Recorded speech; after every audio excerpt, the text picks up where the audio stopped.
हाँ जी my dear students, तो आज आपका मैं ये बोलने वाला हूँ। आज आपका मैं थोड़ा हॉलीडे करवाता हूँ। ठीक है, बहुत पढ़ाई कर ली तुमने यार, स्कूल की भी क्लासेस कर रहे हो, ट्यूशन की भी कर रहे हो, छुटकारा है नहीं।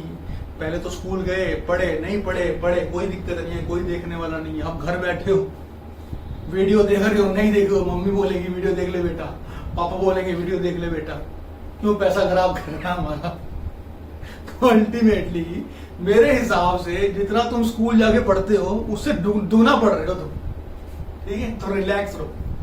तो आज की क्लास थोड़ी सी रिलैक्सिंग चलेगी। ठीक है, मैं आज नेशनल इनकम का टॉपिक हटा देता हूँ बीच में से। एक आधा टॉपिक रह गया आपका थ्योरी का। ठीक है, वो मैं बाद में रखूंगा। बेसिकली वो न्यूमेरिकल बेस्ड थ्योरी है।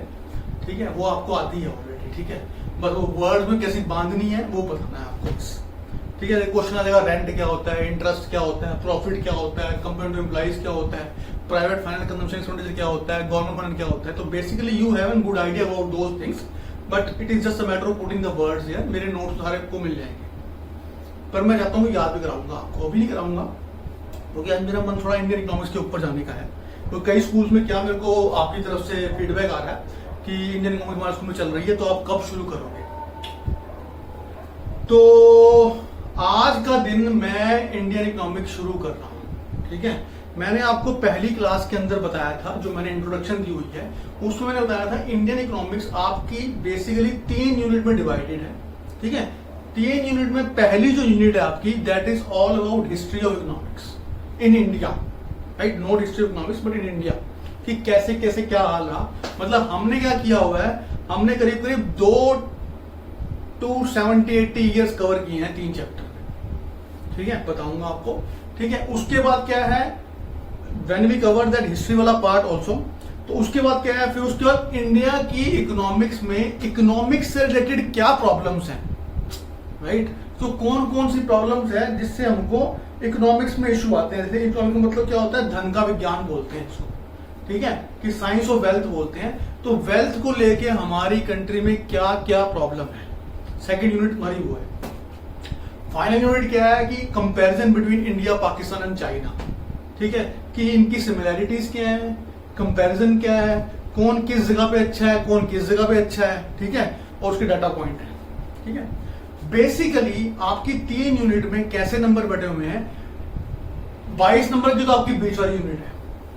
ठीक है, 12 नंबर की पहली यूनिट है आपकी। ठीक है, तो 12 और 22 कितने हो गए आपके। 12 की पहली हुई, ठीक है, 22 की दूसरी हुई, ये आपके हो गए 34। ठीक है, ठीक है, और आपकी 6 नंबर की कंपैरिजन हो गया। ठीक है, ये आपकी प्रॉब्लम्स हैं। ठीक है, ये आपकी हिस्ट्री है। ठीक है, हिस्ट्री में 3 चैप्टर हैं आपके, प्रॉब्लम में 6 चैप्टर हैं। ठीक है, और कंपैरिजन में 1 चैप्टर है। तो हमारे हिसाब से सबसे बेस्ट चैप्टर ये है। क्यों? क्योंकि इस एक चैप्टर में 6 नंबर जुड़े हुए हैं। ठीक है, फिर इसमें ये 12 नंबर का है आपका। ठीक है, तो 12 में यानी 4 4 4 हो गया। इस यूनिट से फिर ये यूनिट बेस्ट है, यानी पहला नंबर फर्स्ट ये प्रायोरिटी हो जाएगी आपकी, सेकंड ये प्रायोरिटी हो जाएगी, फिर ये 3-3 नंबर का पड़ेगा चैप्टर। तो अल्टीमेटली कम पढ़ना, ज्यादा नंबर लेना, ये और ये बेसिकली 2 यूनिट है। ठीक है, ये आपका थोड़ा थोड़ा समरी है सिलेबस की। अब आज मेरा मन क्या है करवाने का, आज मन है मेरा बेसिकली, क्योंकि मैं बीएसटी भी चला रहा हूं आपको। बीएसटी में अभी टॉपिक आएगा आगे एलपीजी वाला, लिबरलाइजेशन, प्राइवेटाइजेशन, ग्लोबलाइजेशन। तो ये पर्टिकुलर टॉपिक जो आपका है that is the topic of this 3rd chapter, chapter 1, chapter 2, chapter 3rd। तो यानी कि आपका जो एलपीजी टॉपिक है, ठीक है, इसकी डबल वेटेज है। कैसे डबल वेटेज है आपकी, करीब करीब 3 या 4 नंबर का आपका बीएसटी में है और करीब करीब 4 नंबर का आपका इको में है। सेम का सेम टॉपिक, बिल्कुल सेम, माहीन सा ही फर्क नहीं होगा। ठीक है, बस थोड़े वर्ड में बिजनेस से रिलेटेड होंगे, यहाँ वर्ड इकोनॉमिक्स से रिलेटेड, काम वही करेगा। अब मैं आपको क्या करवाऊंगा, बेसिकली ये जो 3 चैप्टर है इसका मैं आपको जिस्ट दूंगा, ठीक है। और एंड में जाके अगर टाइम परमिट करेगा मेरे को तो मैं आपको 10 डेटा पॉइंट है आपके पहले चैप्टर में, वो मैं याद करवा दूंगा, ठीक है। मेरा तरीका याद करवाने का वो मैं करवाऊंगा आपको, ठीक है। अब मैं आ रहा हूं इंडियन इकोनॉमी के पहले चैप्टर जिसका नाम है Indian economy eight the time eight the eve of independence. जब हमारे देश को आजादी मिली, जिस दिन 15 अगस्त 1947, जिस दिन हमारे देश को आजादी मिली बेटा, उस दिन हमारे देश की इकोनॉमी का क्या हाल था, ये, ठीक है। चैप्टर के नाम के हिसाब से तो ये बनता है, राइट। लेकिन चैप्टर की डिटेल में उस दिन के अलावा उससे पहले 200 साल में क्या हाल था हमारा, क्या हमारा हाल किया गया अंग्रेजों ने, वो सारा चैप्टर है, ठीक है। यानी चैप्टर का नाम मेरे हिसाब से होना चाहिए था Indian economy during the British Raj, not at the time of at the eve of independence only, during the British Raj, ये होना चैप्टर का नाम होना चाहिए था। एनीवे मतलब चैप्टर में जो डिटेल्स हैं वो यही है कि ड्यूरिंग द ब्रिटिश राज हमारे इंडियन इकोनॉमी में क्या हालात थे, क्या किया उन्होंने ऐसा, उनका क्या रोल रहा, क्या मेन फंडामेंटल था उनका, क्यों उन्होंने हमारे देश के ऊपर राज किया, ये सब है इस चैप्टर के अंदर, ठीक है। उसके बाद सेकेंड चैप्टर में क्या आपका डेफिनेटली है 47 के बाद, यानी 50 से लेकर, ठीक है, 50 से लेकर 91 तक, 1950 से लेकर 91 तक हमारे देश की इकोनॉमी जो है वो कैसे उन्होंने कैसे ठीक करी। हमारे जो भी हमारे प्राइम मिनिस्टर आए, जवाहरलाल नेहरू जी आए, लाल बहादुर शास्त्री जी आए और जित इंदिरा गांधी आई, वो जो भी प्राइम मिनिस्टर हमारी कंट्री में आए उन्होंने हमारे देश के लिए क्या किया, ठीक है। अल्टीमेटली जो राजा है, राजा ने हमारे देश के साथ क्या किया। 200 साल में हमारे देश का राजा था अंग्रेज, ब्रिटिश थे, तो उन्होंने क्या हाल किया। 1950 से लेकर 1991 तक हमारे देश में जितने भी राजा थे यानी प्राइम मिनिस्टर थे, उन्होंने क्या हाल किया। 91 में क्या हुआ और आज क्या हो रहा है। तो अल्टीमेटली ये आपकी सारी हिस्ट्री ऑफ इकोनॉमिक्स है। पता लग गया जिस्ट आपको? ओके, अब मैं शुरू कर रहा हूं चैप्टर पहला। चैप्टर पहले में मैंने जैसे बताया आपको कि ब्रिटिश ने 200 साल क्या किया, इसका मेन फंडामेंटल चैप्टर में चलेगा। तो इस चैप्टर के अंदर मोटे मोटे 6 टॉपिक हैं आपके, मोटे मोटे आपके 6 टॉपिक हैं आपके। बाकी इक्का दुक्का छुक्का बुक्का आपके नोट्स मिलेंगे, वो मैं करा दूंगा आपको। मतलब की नोट्स, शो नोट्स की इंडियन नेशनल इनकम किसने मापी, कब मापी, क्या यूज था उसका, ये सब ठीक है। मोटे मोटे 6 टॉपिक हैं इसके अंदर। पहला टॉपिक है आपका हिंदुस्तान की एग्रीकल्चर का क्या हाल था, ठीक है। दूसरा टॉपिक है हिंदुस्तान के ट्रेड का क्या हाल था, इंडस्ट्री ट्रेड का क्या हाल था, ठीक है। तीसरा टॉपिक है आपका हिंदुस्तान का जो विदेश से यानी एक्सपोर्ट इंपोर्ट था यानी फॉरेन ट्रेड था, उसका क्या हाल था, ठीक है। एग्रीकल्चर, इंडस्ट्रियल और फॉरेन ट्रेड, कहने का मतलब है ये 3 टॉपिक पहले तो ये है, ठीक है। चौथा टॉपिक आपका बहुत आसान है, ऑक्यूपेशनल स्ट्रक्चर की डिटेल्स क्या है, यानी कितने ऑक्यूपेशन का मतलब, ऑक्यूपेशन का क्या मतलब होता है। ऑक्यूपेशन का मतलब होता है व्यवसाय, ठीक है, कि कौन किस में काम कर रहा है, ठीक है। तो आप सबको पता है हमारे क्या हर जगह ये 3 तरह के सेक्टर होते हैं, primary, secondary, tertiary. Primary is agriculture and allied activities, secondary is manufacturing and tertiary is services. तो एग्रीकल्चर में कितने बंदे काम करते थे, सेकेंडरी में कितने बंदे काम करते थे, टर्शरी में कितने बंदे काम करते थे, ठीक है। एक टॉपिक आपका ये है ऑक्यूपेशनल स्ट्रक्चर बोलते हैं इस टॉपिक को, ठीक है। सेकेंड जॉब, इसके बाद फिफ्थ टॉपिक जो आपका है वो है डेमोग्राफिकल सिचुएशन क्या थी इंडिया में। मतलब डेमोग्राफी मतलब होता है जो वहां जनसंख्या रह रही है, आज की डेट में इंडिया में जो जनसंख्या रह रही है उसमें हमारी एवरेज एज कितनी है, इन्फेंट मोर्टेलिटी रेट कितनी है, इस टाइप की चीजें, ठीक है। हमारी एजुकेशन कितनी है, कितना लिटरेसी लेवल है, किस सिटी में कितना है, ये सब उस कंट्री उसमें उस चैप्टर में ये है, उस टॉपिक में, सॉरी, ठीक है। तो 5 पांडव खत्म कर दिए। क्या क्या?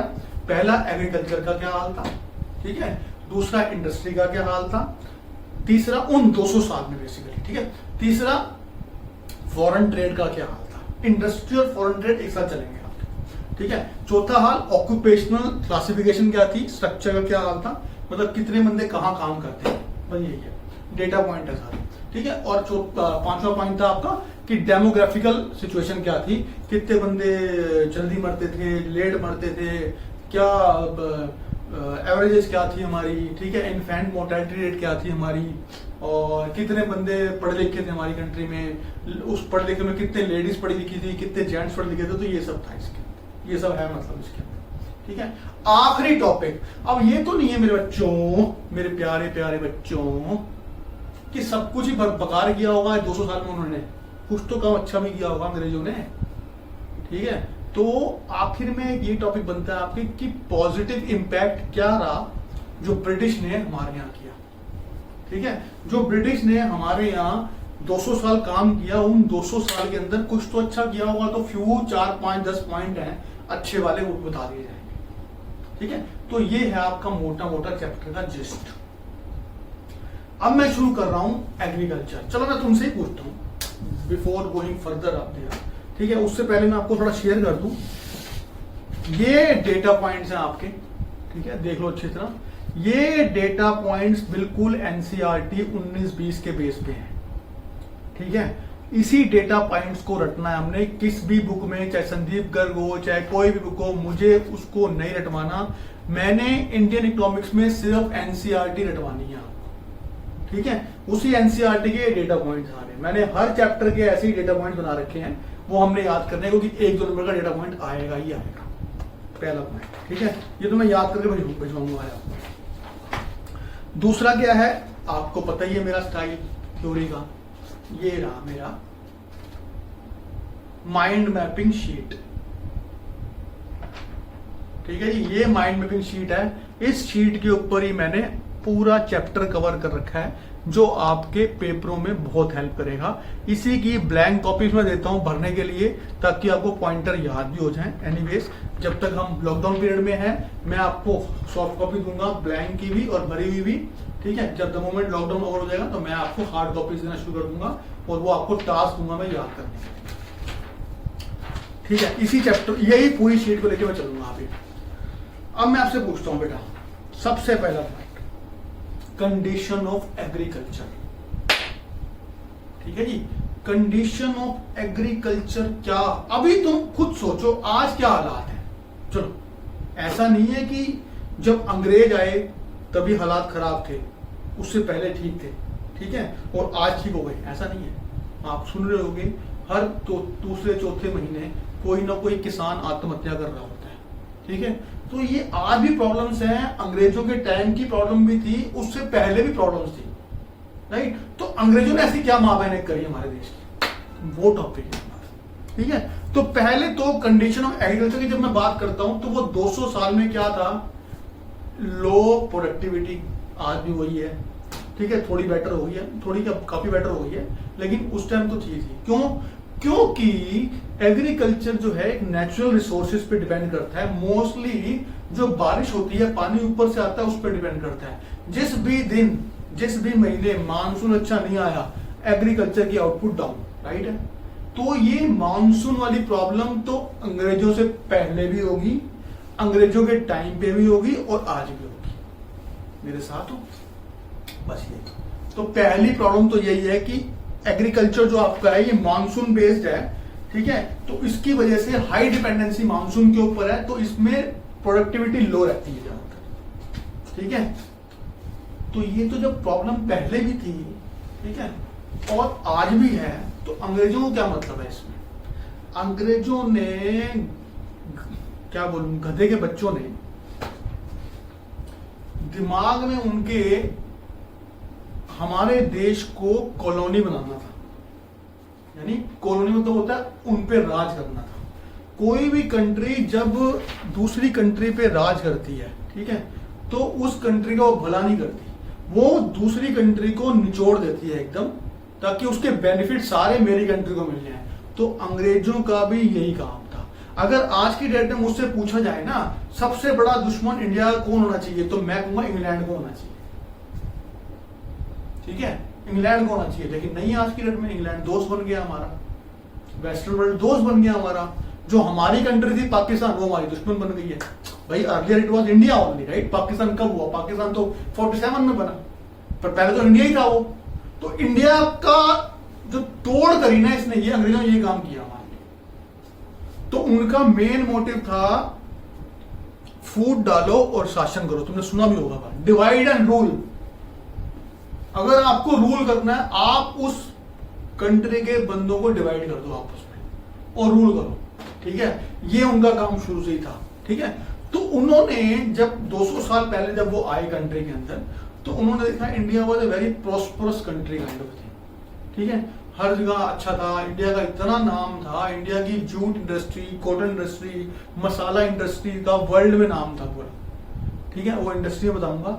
एग्रीकल्चर भी कोई हमारा we were self sufficient at that time also, ठीक है? अब मैं आपको आता हूं उसने क्या किया, ठीक है? प्रॉब्लम थी आपको, बारिश की दिक्कत थी, मानसून की दिक्कत थी। ये प्रॉब्लम 2 पॉइंट रखोगे, लो लेवल ऑफ प्रोडक्टिविटी थी because of high dependency on monsoon, ठीक है?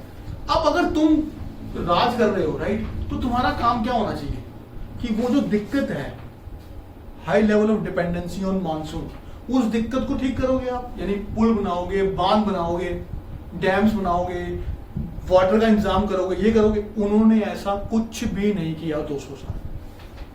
They have made no progress to improve the situation of high dependency of monsoon.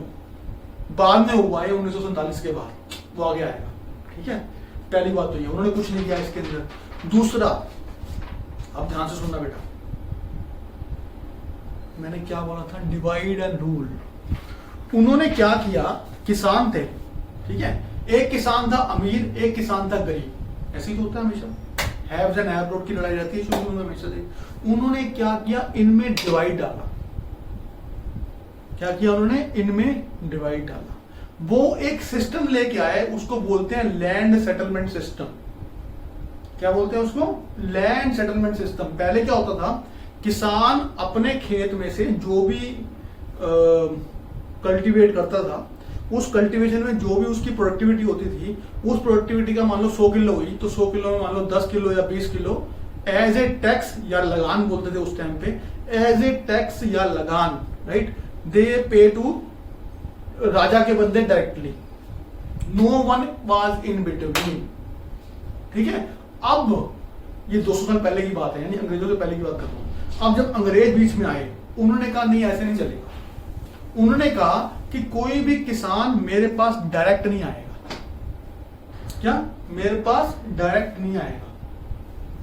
मेरे पास आने से पहले एक बीच में उन्होंने बंदा खड़ा कर दिया, जिसको बोलते हैं जमींदार। क्या बोलते हैं? जमींदार, ठीक है? इसी को बोलते हैं लैंड सेटलमेंट सिस्टम। अंग्रेजों ने मुसीबतों को दूर करने की बजाय एक नई मुसीबत ले आए, उस मुसीबत का नाम था लैंड सेटलमेंट सिस्टम। क्या था?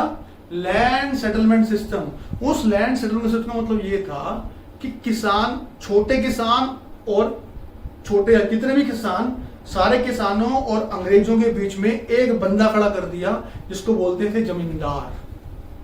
कि वो जमींदार क्या करेगा? वो जमींदार क्या करेगा?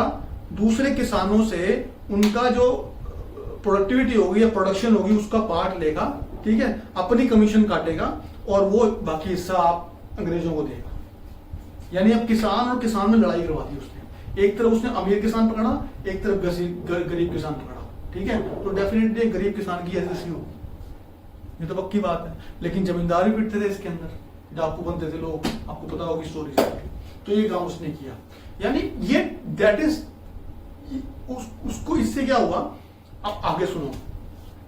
इस लैंड सेटलमेंट के अंदर, ठीक है, वो एक और सिस्टम लेके आया, रेवेन्यू सेटलमेंट। होता क्या था, जैसे मैं जमींदार हूं मान लो, ठीक है, मेरे अंदर मेरे एरिया में मान लो 100 किसान है, ठीक है, मैं उनसे लगान ले रहा हूं, तो कई बार बारिश नहीं हुई 2 साल 3 साल, ठीक है, तो वो आते थे मेरे पास, ठीक है, और मुझे कहते थे आप हमारे अंदाता हो जमींदार जी, बारिश तो हुई नहीं है, तो हमारी प्रोडक्शन तो हुई नहीं है, हम टैक्स कैसे दें? तो मेरा दिल पिघल गया ना मेरा दिल, क्योंकि मेरे तो बंदे थे, मैं भी किसान था पहले, मेरा दिल पिघल गया।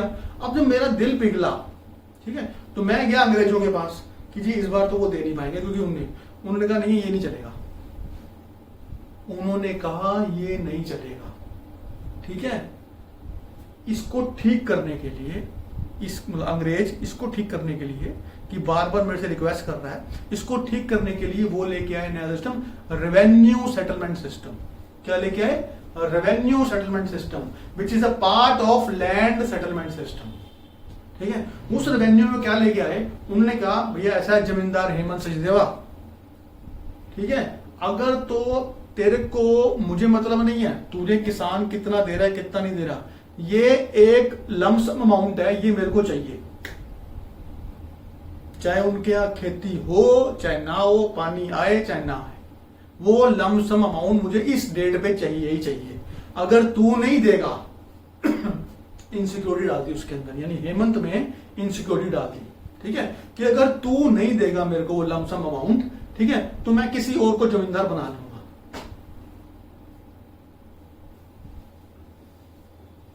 इसको बोलते हैं फूट डालो और शासन दो।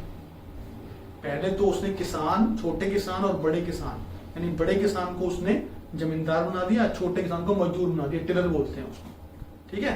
वो बेचारे रिक्वेस्ट करते थे। अब जो अच्छे जो जमींदार थे वो भी दब गए इस चक्कर में कि भैया ऐसा है, कल को मैं इसको अगर लगान नहीं दे पाऊंगा टाइम पे तो मेरे को हटा देगा ये, तो इस चक्कर में और गंदा हो गया।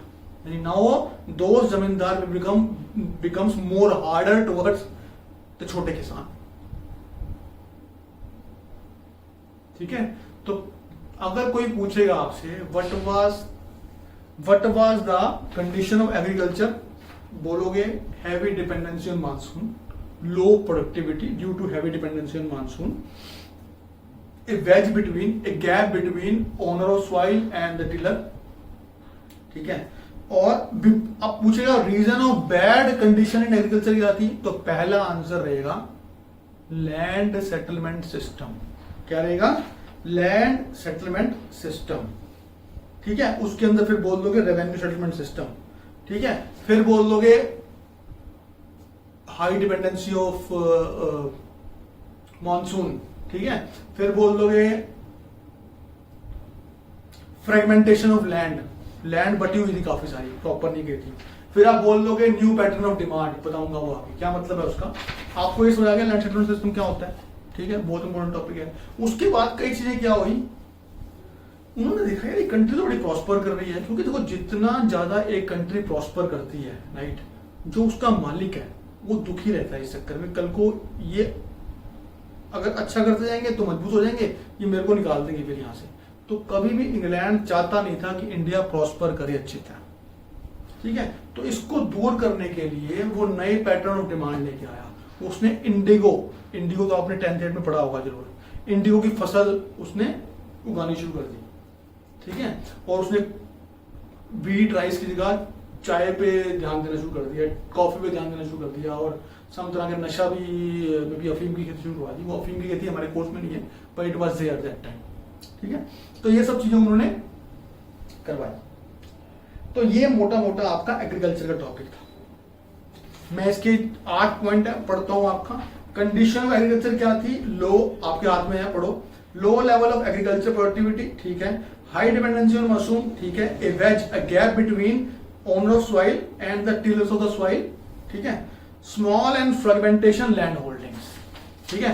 फिर बोलेंगे 5 बार बेटा, low level of agriculture productivity, low level of agriculture productivity, low level of agriculture productivity, low level of agriculture productivity, ठीक है। दूसरा high dependency on monsoon, high dependency on monsoon. तीसरा a wedge between owner soil and tillers of the soil, ठीक है। चौथा small and fragmentation land holdings, small and fragmentation land holding, छोटी छोटी जगह थी। रीजंस क्या थे इसके? पहला रीजन मैंने लिखा हुआ है लैंड सेटलमेंट सिस्टम, मेरे बेटे क्या लिखा हुआ है, लैंड सेटलमेंट सिस्टम, ठीक है। उसके अंदर फिर आप डाल दोगे रेवेन्यू सेटलमेंट सिस्टम, ठीक है। दूसरा force commercialisation of agriculture, force commercialisation of agriculture. पहले क्या था, वीवर खुद खाते थे, खुद बनाया, खाया, सो गए। अब उन्होंने क्या किया, इसको कमर्शियलाइज कर दिया कि नहीं पैसा लेके आओ, पैसा इन्वॉल्व करवा दिया इन्होंने। इसके बेनिफिट भी हुए और लॉसेस भी हुए। लैक ऑफ प्रॉपर इनपुट, खाद, बीज, फर्टिलाइजर, यूरिया वूरिया ये मिलता ही नहीं था उस टाइम अच्छी तरह, ठीक है। और पार्टीशन, पार्टीशन से क्या मतलब है, तुमको ये तो पता होगा कि इंडिया पहले जो अनडिवाइडेड इंडिया था, that has been divided into 3 parts. ठीक है, one is north Pakistan, one is east Pakistan, right, and main India. ठीक है, जो इंडिया बचा आपका। ठीक है, तो north Pakistan is very fertile land, वहां चली गई। ठीक है, ईस्ट पाकिस्तान जूट के लिए बड़ा अच्छा था। बंगाल जो बांग्लादेश आज की डेट में, दैट इज वेरी इंपॉर्टेंट और that is very good for jute industry, तो हमारा जूट वहां चला गया। तो बेसिकली उससे भी हमारी एग्रीकल्चर में बहुत नुकसान हुआ। तो ये आपका मोटे मोटे एग्रीकल्चर के ऊपर लेक्चर था। समझ आ गया लैंड सेटलमेंट क्या होता है। जनरली मैं ये टॉपिक करता क्या हूं, मैं डिटेल करवाता हूँ, थ्योरी है ना ये, तो उससे क्या होता है जो अगर आप लिखोगे तो साथ साथ हो जाएगा। देखो let this 3rd May go, right, देखते हैं क्या उसकी रिपोर्ट आती है, उसके accordingly I am going to take further action on it कि मैं कैसे मैनेज करूंगा इस चीज को। In the mean time I am going to give you lecture on it. ठीक है, वो लेक्चर पर ध्यान दो। अच्छा, अब तो बात हुई एग्रीकल्चर की। ठीक है, अब मैं आपको थोड़ा बता भी देता हूं कि eight the time of British जब वो इंडिपेंडेंस में गए तो उस टाइम 70 से 75 कितने 70 to 75% work force belongs to primary sector. ठीक है, 10% बिलोंग टू मैन्युफैक्चरिंग। ठीक है, बाकी रेस्ट बिलोंग टू सर्विसेज, यानी 15 से 20%। If you are taking 70 there you take 20 here. If you are taking 75 there, you take 15 here. So depending on that. ठीक है, तो क्योंकि क्लियर डेटा नहीं था हमारे पास, तो उन्होंने एक रेंज डाल दी कि 70 to 75% एग्रीकल्चर, 10% मैन्युफैक्चरिंग और 15 to 20% सर्विसेज। बोलो मेरे साथ, ये एक क्वेश्चन आता है कितना 70 to 75% agriculture, 10% manufacturing, 15 to 20% services. ठीक है, बैंकिंग, शिपिंग, ट्रांसपोर्ट, ठीक है, टूरिज्म, ये सब। फिर बोल रहा हूं 70 to 75% agriculture, 10% manufacturing, 70 to 75% agriculture, 10% manufacturing, 15 to 20% services, 15 to 20% services. Clear है, तो ये आपका था। अब इसमें अब आओ जी इंडस्ट्री के ऊपर।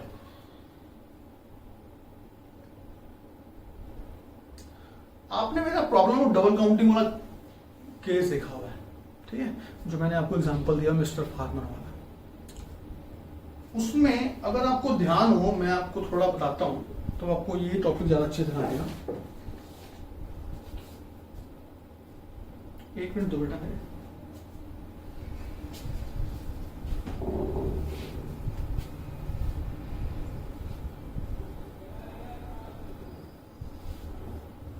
फास्ट तो नहीं जा रहे,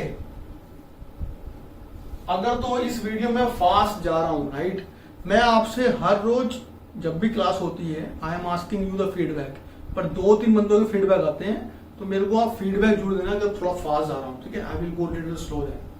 ठीक है, क्योंकि इंटरेक्शन हो ना सामने, तो यू कैन टीच सर से धीरे चलो या धीरे बोलो। अब मैं तो कर नहीं पा रहा 1 to 1, तो आप ये करना मेरे साथ। ठीक है, हाँ, मैं कहा था आपको, मेरा एग्जाम्पल याद था, फार्मर ने 50 रुपए का, ठीक है, शुगर केन बनाया और वो अल्टीमेटली 1500 का बिका हल्दीराम पे, राइट है। अब मुझे एक बात बताओ, इसमें सबसे ज्यादा बेनिफिट किसको होगा? ये कच्चा माल है, इंटरमीडिएट गुड है, और ये फाइनल गुड्स है। ठीक है, इंटरमीडिएट गुड्स है ये। अब मेरे को बात आओ, ट्रेड के अंदर या मैन्युफैक्चरिंग के अंदर, व्यापार के अंदर, बिजनेस के अंदर कौन सा बंदा ज्यादा कमाता है? जो फाइनल गुड्स बेचता है या जो इंटरमीडिएट गुड्स बेचता है, कच्चा माल बेचता है? आपके सामने है। यानी मैं अगर फाइनल गुड्स बेचूंगा किसी चीज का, definitely I am going to earn at least 1000 रुपए इन दिस केस। ठीक है, और अगर मैं कच्चा माल बेचूंगा अपना, तो at least I am going to earn at the most I am going to take 50 rupees और 40 रुपीज एज माई प्रॉफिट। तो याद रखना, हमेशा कच्चा माल जो भी बेचता है, यानी रॉ मटेरियल जो भी बेचता है, वो नुकसान में ही रहता है। रॉ मटेरियल को प्रोसेस करके, राइट, आप फाइनल गुड्स बेचते हो तो हमेशा प्रॉफिट में रहते हो। जैसे एग्जांपल अच्छा देता हूं तुमको मैं, तुम चिप्स खाते हो, चिप्स खाते हो ना, कौन से, ये अंकल चिप्स खाते हो, 15 रुपए का आता है पैकेट, 15 का 10 का, दोनों कितने का आते हैं, 15 लगाते हैं। जो 15 रुपए का आप चिप्स का पैकेट खाते हो, उसका अगर मैं कच्चा माल लगाऊंगा, इट हार्डली कॉस्ट 50 पैसा, यानी उस चिप्स का पैकेट का सिर्फ 50 पैसे जो इसका मेन रिसोर्स प्रोवाइड कर रहा है, जो किसान है, उसको मिलेगा। 14.5 रुपए जो बीच के बंदे हैं ना, जो पक्का माल बेच रहे हैं, उसको मिलेगा। कितना नुकसान है। यही चीज अंग्रेजों ने हमारे साथ करी है। हमारी इंडस्ट्री के साथ उसने यही किया। उसने क्या किया, now I am in pen when I go through this chapter, कि क्या क्या किया उन्होंने हमारे साथ। उन्होंने क्या किया, हमारी कंट्री वाज सोने की चिड़िया बोलते थे पहले, ये तो खैर मैं 1000 साल पहले की बात कर रहा हूं, ठीक है, लेकिन जब अंग्रेज आए तब भी अच्छा हाल था हमारा, ऐसा नहीं था कि बुरा नहीं था, बुरा हाल था, वो अच्छा हाल था। हमारा एक्सपोर्ट जूट का, कॉटन का, जो ये हाथ के जो होते हैं ना बुनी हुई चीजें, इनका, मसालों का बहुत अच्छा व्यापार था, बहुत अच्छा बिजनेस था हमारा। लेकिन फाइनल गुड्स का था, यानी हमारे यहां से, इंडिया के यहां से फाइनल गुड्स ये बन के आते थे, ठीक है, फाइनल गुड्स बन के आते थे दूसरी कंट्रीज में, ठीक है। तो यानी ये 1500 रुपए ज्यादा हमारी कंट्री से, ठीक है। तो हमारी कंट्री को पूरा फायदा हुआ 1000 रुपए का, यहां पे ये होता था पहले। उन्होंने इसको बिल्कुल चेंज करने की कोशिश करी, ये कर ही दिया चेंज। उन्होंने क्या किया, we were the exporter of final goods, ठीक है, एक्सपोर्टर ऑफ फाइनल गुड्स, ठीक है, और इंपोर्टर ऑफ रॉ मटेरियल, ठीक है, थोड़े बहुत जो आते थे हमारे को। तो we were more of a importer of raw material and exporter of final goods, ठीक है। उन्होंने इसको बिल्कुल रिवर्स कर दिया। कैसे किया बताऊंगा, पहले समझो। अब देखो, ये एक्सपोर्टर हुआ, ये इंपोर्टर हुआ, ठीक है, ये हुआ अर्लियर, ठीक है, ये हुआ ब्रिटिश राज, जब ब्रिटिश राज था। अर्लियर हम एक्सपोर्टर थे, ठीक है, और इंपोर्टर हम कम थे। एक्सपोर्टर थे हम, ऐसे ही करता मैं, एक्सपोर्टर थे फाइनल गुड्स से, ठीक है, इंपोर्टर थे हम इंटरमीडिएट गुड्स के। यानी महंगा माल हम ज्यादा बेचते थे, सस्ता माल हम कम इंपोर्ट करते, तो फायदा होगा, एक्सपोर्ट ज्यादा था, नेशनल इनकम बढ़ेगी, जीडीपी बढ़ेगी हमारी। आ गया यार। उन्होंने क्या किया, ब्रिटिश ने क्या कर दिया, अब हमको एक्सपोर्टर बना दिया उन्होंने इंटरमीडिएट गुड्स का। यानी जो हमारे इंडिया के रिसोर्सेज थे, चाहे वो गन्ना हो गया, चाहे धागा हो गया, चाहे कपास हो गई, कॉटन हो गई, कच्चा माल जो था, वो हमने एक्सपोर्ट करना शुरू कर दिया। यानी सस्ती चीज हमारी एक्सपोर्ट हो रही है, सस्ती चीज एक्सपोर्ट हो रही है हमारी, और महंगी चीज इंपोर्ट हो रही है। यानी जो बीच का फायदा है ये ब्रिटेन उठा रहा है, क्योंकि हमारा मोस्टली एक्सपोर्ट ब्रिटेन को जाता था। एक्सपोर्ट ऑफ कच्चा माल गया ब्रिटेन को, और उनसे ही हमको हमारे कच्चे माल से बना हुआ पक्का माल हमारी कंट्री में आया महंगा होके। ये किया उन्होंने हमारे साथ। यानी हमको उन्होंने एक्सपोर्टर ऑफ इंटरमीडिएट गुड्स बना लिया और इंपोर्टर ऑफ फाइनल गुड बना लिया। ये काम किया। बनाया कैसे? ऐसे तो बनाया नहीं होगा, उन्होंने गेम खेली। क्या गेम खेली? उन्होंने क्या किया, पहले जो फाइनल गुड्स हमारे एक्सपोर्ट होते थे उन्होंने इस पे ड्यूटी कर दी डबल। यानी कि अगर कोई चीज, जैसे इस एग्जांपल में 1500 की बन रही है, ठीक है, इस पे ड्यूटी लगा दी, ड्यूटी मतलब टैक्स लगा दिया, जीएसटी लगा लो आपके हिसाब से, 1500 की ड्यूटी लगा दी, डबल ड्यूटी कर दी फाइनल गुड्स पे। अब कितने का हो गया?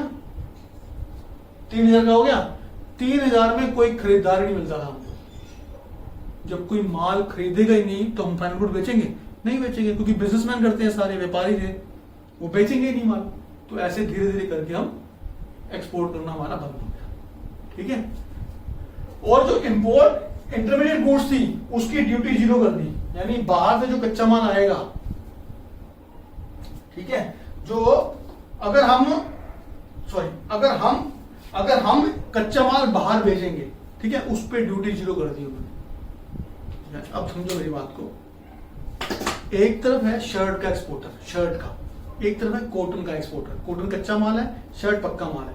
इस शर्ट पे ड्यूटी डबल, इस कच्चे माल पे ड्यूटी 0, तो किसका बिजनेस करेगा बिजनेसमैन? डेफिनेटली इसको छोड़ के इसको करेगा। तो ये एक तरीका उन्होंने क्या किया, इंपोर्ट इंटरमीडिएट गुड्स को, यानी कच्चे माल को, यानी रॉ मटेरियल को, उस पे ड्यूटी 0 कर दी एक्सपोर्ट करने पे। ठीक है, तो और इंपोर्ट ऑफ फाइनल गुड्स पे ड्यूटी 0 कर दी। ये किया उन्होंने, इसको बोलते हैं डिस्क्रिमिनेटरी टैरिफ पॉलिसी। क्या बोलते हैं इसको? Discriminatory tariff policy. ठीक है, पॉज कर लो, सुन लो दोबारा क्या बोला है। फाइनल गुड्स जो हम माल बेचते थे उस पे ड्यूटी डबल कर दी। ठीक है, इंटरमीडिएट गुड्स पे उन्होंने, एक्सपोर्ट ऑफ इंटरमीडिएट गुड्स पे ड्यूटी 0 कर दी। ठीक है, इंपोर्ट ऑफ फाइनल गुड्स पे ड्यूटी 0 कर दी। ठीक है, इंपोर्ट ऑफ इंटरमीडिएट गुड्स पे ड्यूटी डबल कर दी। अब जो मैंने बोली है लाइन, इसको लिख लो और ठंडे दिमाग से सोचो कि इससे जो व्यापारी होगा, जिसका मेन काम प्रॉफिट कमाना है, वो किस चीज से काम करेगा? क्या अभी वो फाइनल गुड्स को एक्सपोर्ट करता रहेगा, या he will shift his resources towards export of intermediate goods? अब पॉज करो और ये आराम से आप देखो, मैं भी पॉज करता हूं, किसमें बेनिफिट होगा। ठीक है,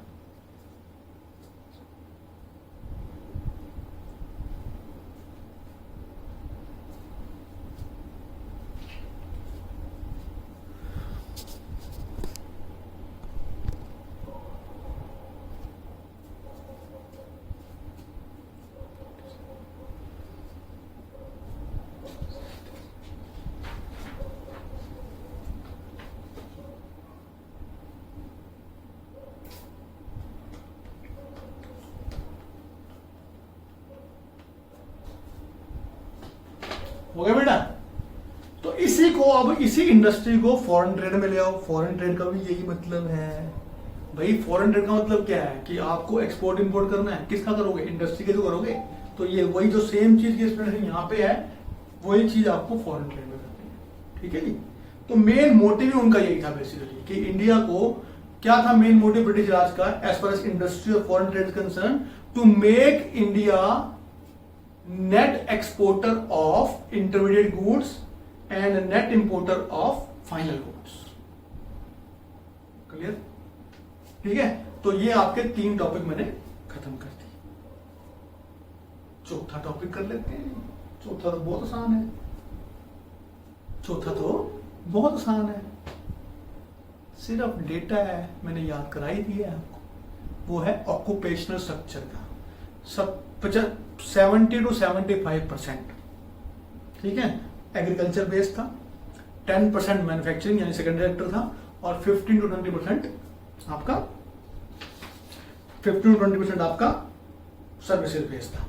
ठीक है, अब मैं इसको करते हुए 5 ईयर्स हैं, वो मैं आपको याद करा देता हूं। ठीक है, 5 ईयर्स हैं आपके, मेरे साथ बोलो। 1859 1869 याद करने का तरीका बताता हूं आपको। 1850 तो याद करना आसान है आपका। ठीक है, 1850 में इंट्रोडक्शन ऑफ रेलवेज हुआ था। क्या हुआ था? Introduction of railways. 1850 रेलवे बोलो। 1850 railways, 1850 railways, 1850 railways, 1850 railways, 1850 railways, 1850 railways. ठीक है, महात्मा गांधी का जन्म कब हुआ था? बोलो बोलो, याद तो होगा। महात्मा गांधी का जन्म हुआ था 2 अक्टूबर 1869।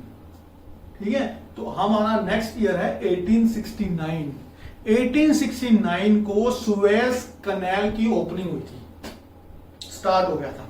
ठीक है, वो क्या होता है बताऊंगा अभी मैं आपको। तो 1869 में क्या हुआ, सुएज कैनाल की ओपनिंग हुई, सुएज कैनाल की ओपनिंग हुई, सुएज कैनाल की ओपनिंग हुई 1869 महात्मा गांधी के जन्म ईयर में, जब उनका बर्थ ईयर था। क्या हुआ, सुएज कैनाल की ओपनिंग हुई, सुएज कैनाल की ओपनिंग हुई 1869 में। ठीक है, वो है क्या बता देता हूं। जब आप ये मान लो ये इंग्लैंड है, ठीक है, ये इंडिया है, यहां से जब माल आएगा तो कैसे आएगा, पहले प्लेन तो उड़ते नहीं ज्यादा, माल आता था शिप से। ठीक है, तो शिप से क्या होता था, इनको क्या, ये यहाँ कंट्रीज है, कंट्रीज है, कंट्रीज है, कंट्रीज है, कोई रास्ता नहीं था बीच में, यहाँ पे इनको आना पड़ता था, ऐसे अंग्रेजों को माल के लिए आना पड़ता था। तो यहाँ कभी चोरी हो रही है, कभी पायरेट्स हो रहे हैं, पिक्चर देखी होगी ना पायरेट्स ऑफ कैरिबियन, वैसे लगा लो, पायरेट्स आ रहे हैं, चोरियां हो रही हैं, महंगा पड़ता था उनको। तो यहाँ पे उन्होंने इस रास्ते को, इंडिया और इंग्लैंड के रास्ते में एक कनाल बनाया उसने, उसको बोलते हैं सुएज कनाल, जिससे जो ये जिगजैग है ना रास्ते का, ये सीधा बन गया रास्ता। तो बहुत सस्ता हो गया था माल लाना, मतलब उनका जो ट्रैवल टाइम था बहुत कम हो गया था बिकॉज ऑफ सुएज कनाल। ठीक है, कब हुआ था, महात्मा गांधी के जन्म पे 1869। ठीक है जी, 1881 क्या, 1881 देखो 1881 क्या, 1881 पहली बार पॉपुलेशन का सेंसस होना था कि हमारे देश की जनसंख्या कितनी है। ठीक है, 1881 में। ठीक है, जो अब 2021 में आ रहा है। ठीक है, बड़ा शोर जिसका मचा है। ठीक है, उसके बाद दो रह गए ईयर आपके 1921 और 1932। मैं आपको लिख देता हूं, सारे याद ही करा दूंगा अभी मैं आपको, बस 15 मिनट मैं और लूंगा आपके, उसके बाद डिटेल में आपको मैं नोट्स कराऊंगा इसके। मेरे ख्याल तो मेजरमेंट चैप्टर आपका लर्न हो ही गया होगा ये वाला। अभी देखो कौन कौन से ईयर है, पहला है जी 1850, दूसरा है जी 1869, तीसरा है जी 1881। ठीक है जी, फिर आपका है 1921। ठीक है, और लास्ट में आपका है 1932, क्योंकि यही 1 2 3 4 5 डेट्स है सिर्फ पूरे एनसीईआरटी में आपकी। ठीक है, कोई भी एक डेट आ जाएगी आपको पूछने के लिए। यहां पे क्या हुआ था, रेलवेज, यहां पे क्या हुआ जी, सुएज कैनाल, यहां पे क्या हुआ जी, पॉपुलेशन सेंसस, यहां पे क्या हुआ, ईयर ऑफ ग्रेट डिवाइड बोलते हैं, ईयर ऑफ ग्रेट डिवाइड। ठीक है, और 32 में क्या हुआ, टाटा की एयरलाइंस आई थी।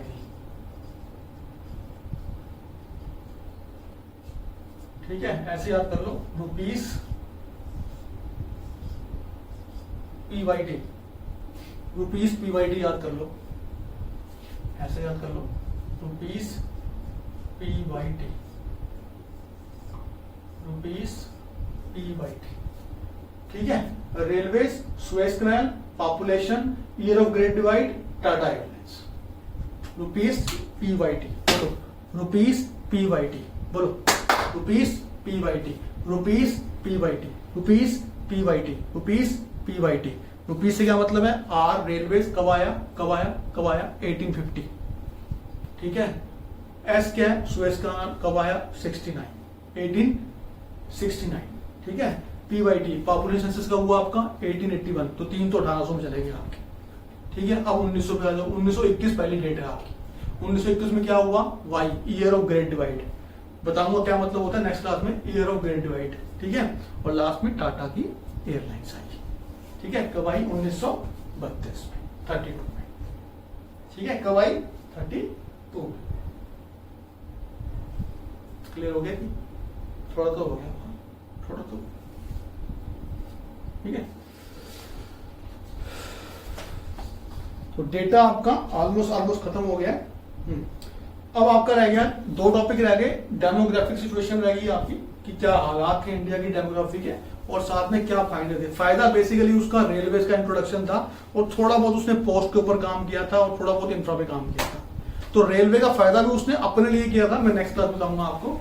ठीक है, एक टॉपिक आपका रह गया, वो है आपका डेमोग्राफिक सिचुएशन। डेमो क्या था कि इंडिया में कितनी लाइफ एक्सपेक्टेंसी थी उस टाइम, तो उस टाइम पे ये आपको याद ही करनी पड़ेगी। बर्थ रेट थी 48। मैं फिर बोलता हूँ, जब पैदा हो गए, इसको साफ कर देता हूँ, याद ही करा देता हूँ।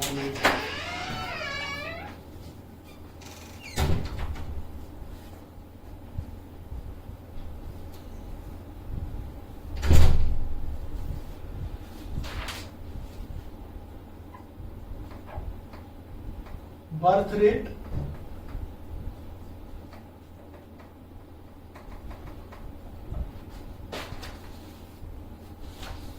Death rate, life expectancy, literacy और इन्फेंट मॉर्टली रेट। ठीक है,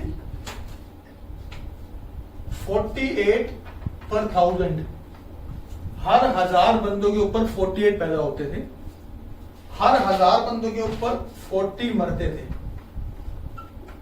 ठीक है जी, तो बेसिकली 1000 पे 8 ही बढ़ते थे हर साल, तो पॉपुलेशन कम बढ़ती थी, मतलब ये है इसका। यानी जब हर 1000 पे 48 पैदा होते थे, हर 1000 पे 40 मरते थे, तो बेसिकली जो बढ़ती थी पॉपुलेशन वो 8 पर 1000 बढ़ती थी। ठीक है, लाइफ एक्सपेक्टेंसी थी 44 इयर्स। कितनी थी? 44 इयर्स। मेरी एज है 44 इयर्स, 45 है अदर 45 इयर्स। तो ये अगर पहले होता तब तक तो मेरा काम हो गया होता, इसलिए याद रहेगा। यानी बंदा पैदा होगा तो उसके एवरेज जीने की जो एज थी 48 थी, जो कि आज बढ़ के 68 है। 68 है टुडे। ठीक है, लिटरेसी थी 16%। यानी पूरी कंट्री में सिर्फ 16% बंदे पढ़े लिखे होते थे। पढ़े लिखे भी क्यों? मतलब उनको बेसिक नॉलेज होती है इसकी। ठीक है, इसमें उनका और बुरा हाल था। इस 16 में सिर्फ 7% विमेन थी, फीमेल थी पढ़ी लिखी। बहुत ही बुरा हाल था। ठीक है,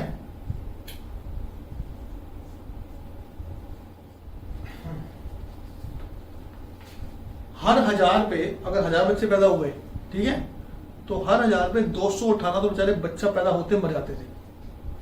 ठीक है, जो कि आज है 40। ये नोट कर लो, ये सारा एनसीईआरटी का डेटा है। तो ये आपका डेमोग्राफिकल सिचुएशन, बस यही याद करना है, इसको वर्ड से पिरोना है हमने। ठीक है, वो नेक्स्ट क्लास में कराना शुरू करूंगा धीरे धीरे। मैं याद कराता हूं आपको। बर्थ रेट है 48 पर 1000, यानी हर 1000 बंदों पे 48 पैदा होते थे, हर 1000 पे 40 मर जाते थे। लाइफ एक्सपेक्टेंसी 44 इयर्स थी, आज 68 है। लिटरेसी 16% थी मेल की और 7% थी फीमेल की। इन्फेंट मोर्टेलिटी रेट 218 पर 1000, एवरी पर 1000 218 बंदे मर जाते थे बच्चे। ठीक है, आज 40 है। ठीक है, तो ये फिगर आपको याद करनी पड़ेगी, इसका कोई इलाज नहीं, याद करनी पड़ेगी। मैं फिर याद कराता हूं, चलो मैं जल्दी से याद करवाता हूं आपको आसान हो जाएगा। ठीक है जी, तो एक काम करते हैं, इसको यहां से हटा देते हैं, क्योंकि तो ये सारी फिगर एज में हो जाएगी ना, नंबर्स में हो जाएगी, नंबर्स में। ठीक है, तो ये बन जाएगा आपका